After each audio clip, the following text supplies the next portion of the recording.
স্বামীর কাছে স্ত্রীর ১৬টি হক। চলুন জেনে নিই ইসলাম কিভাবে স্বামীকে স্ত্রীর প্রতি দায়িত্বশীল হতে শিক্ষা দেয়।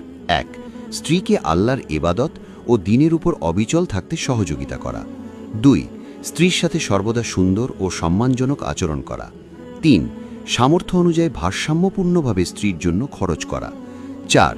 স্ত্রীর শারীরিক ও মানসিক চাহিদা পূরণ করা। ৫. হাসি, কৌতুক, খেলা ও বৈধ বিনোদনের মাধ্যমে স্ত্রীর মন প্রফুল্ল রাখা। ৬. সংসারের কাজে স্ত্রীর সহযোগী হওয়া এবং তার কষ্টক্লেশে শরিক হওয়া। ৭.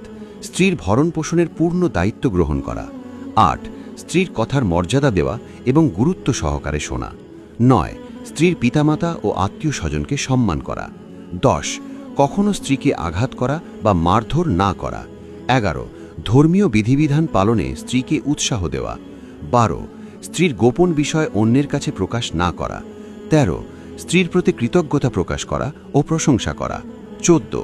স্ত্রীকে নিয়ে ঘুরতে যাওয়া এবং তার জন্য সময় দেওয়া। ১৫.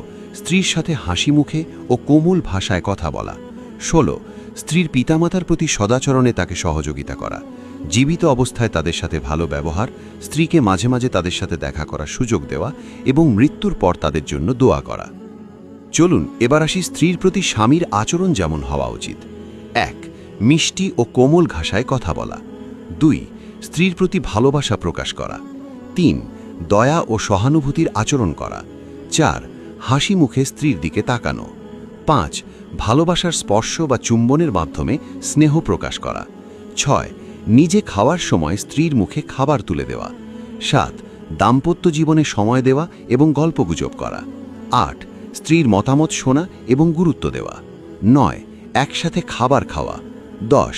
স্ত্রীর সাথে খেলাধুলা বা মজা করা, যেমন দৌড় প্রতিযোগিতা। ১১. স্ত্রীর কাজে সহযোগিতা করা। ১২. স্ত্রীর গুণাবলী প্রশংসা করা। ১৩. স্ত্রীর অনুভূতি বোঝার চেষ্টা করা এবং মানসিক সমর্থন দেওয়া। ১৪.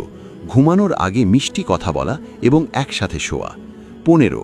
সন্তানের মতো আদর করে স্ত্রীর মাথা বা কপালে হাত রেখে স্নেহ প্রকাশ করা। স্বামী যদি স্ত্রীর প্রতি দায়িত্বশীল হয়, ভালোবাসা, সম্মান ও দয়ার মাধ্যমে সংসার পরিচালনা করে, তাহলে দাম্পত্য জীবন অবশ্যই শান্তিময় ও সুখময় হবে, ইনশাআল্লাহ।